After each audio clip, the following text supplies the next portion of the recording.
Vaovao hafa tanteraka kosa indray na dia fanahitana fiakarana aza ny vidin'ny sigara teo aloha teo dia mbola mitombo hatrany ny salanisan'ny tanora miroboka amin'ny fifohana izany sigara izany raha nitatitra azo avy eo anivon'ny JTS sy ny OMS nitatitra avy amin'izy ireo hatrany moa no nahafantarana fa ny tanora latsaky ny 15 taona no tafaroboka ao anatin'ny fanandramana na ny fifohana izany sigara izany.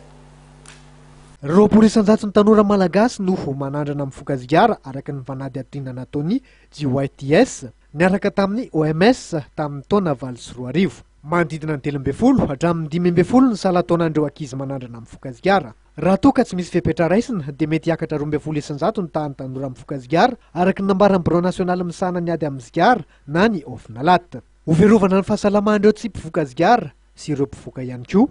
Dia nanatotosy satrikasa momba ny fampiarana ny didim-pitondrana mandraran'ny fifohana sigara amin'ny toerana anatiny sy midy ary mifefy izay azo sokajiana toeram-piasana, toerana ifamezivezeny zara-bapiam-bahoaka ary fitateram-bahoaka ireo ho mpampiatra lalàna. Komisera manam-boninahitra ary tompon'andraikitra mba-piatra lalàna misy zato no nanaraka izany tetsy Tanimora. Tafiditra ao anatin'ny anjara asan'ny polisy pirenena zany fampiarana an'izay lalàna izay araka ny izay ny andraikiny amin'ny ankapobeny.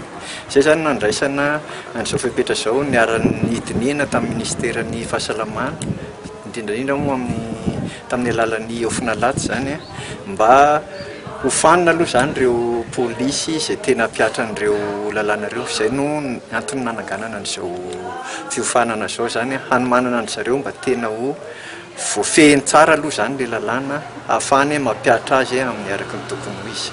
Andrasana aorian'izao atrikasa zao ny fanentanareo tompon'andraikitra ny fampiarana lalàna amin'ny voka-dratsy ateraky ny fievohana tsinany setro sigara eo amin'ny lafin'ny fahasalamana, ny fampiarana tsara ny didim-pitondrana vaovao momba ny fandrarana ny hitsy fifohana sigara amin'ny toerana anatiny sy midy izay toeram-piasana, toerana ifamezivezen'ny sara-bapiam-bahoaka ary fitateram-bahoaka.